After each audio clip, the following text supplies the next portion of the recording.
સૌરાષ્ટ્રના સંત શ્રી દેશળ ભગતની મૂર્તિ પ્રતિષ્ઠાનું દેશળ ભગત ધામમાં ઐતિહાસિક મહોત્સવનું ધાંગધ્રા ખાતે તારીખ 5 થી 7 માર્ચના રોજ ભવ્ય અને દિવ્ય આયોજન કરવામાં આવી રહ્યું છે। જે સંદર્ભે દેશળ ભગત ધામના સેવકોએ મૂર્તિ પ્રતિષ્ઠા મહોત્સવ કાર્યક્રમનો લાભો ખૂણે ખૂણે વસતા ભાવિ ભક્તો સેવકો લઈ શકે એવા ઉદ્દેશ્ય સાથે પત્રકાર પરિષદ સંબોધી હતી, જેમાં કાર્યક્રમની વિસ્તૃત માહિતી પૂરી પાડવામાં આવી હતી।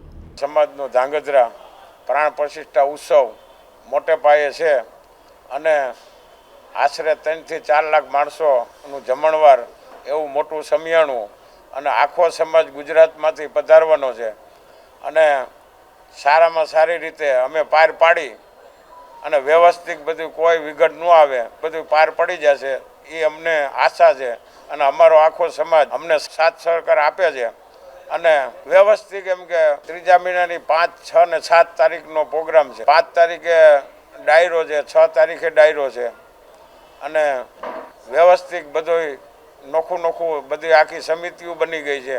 નોખા વિસ્તાર બધાને કામ સોંપી દીધા છે। પ્રાણ પ્રતિષ્ઠાનો દિવસ 7 તારીખે 12 થી 1 ની અંદર પ્રાણ પ્રતિષ્ઠા થઈ જાય ને બધા સમાજ હારે રહેશે। ત્યાં આજુબાજુના ઓછામાં ઓછા 20 કિલોમીટર સુધીના બધા ગામડાવાળા બધા હાજર રહેશે અને બધા ગામડાવાળા અત્યારથી મહેનત કરવાનું નોખા કામ બધાએ સંભાળી લીધા છે। મહાનુભાવમાં મુખ્યમંત્રી કુંવરજીભાઈ, ભાનુબેન, હરત સંઘવી અને મુરુભાઈ બેરા 4-5 જણા હાજર રહેશે।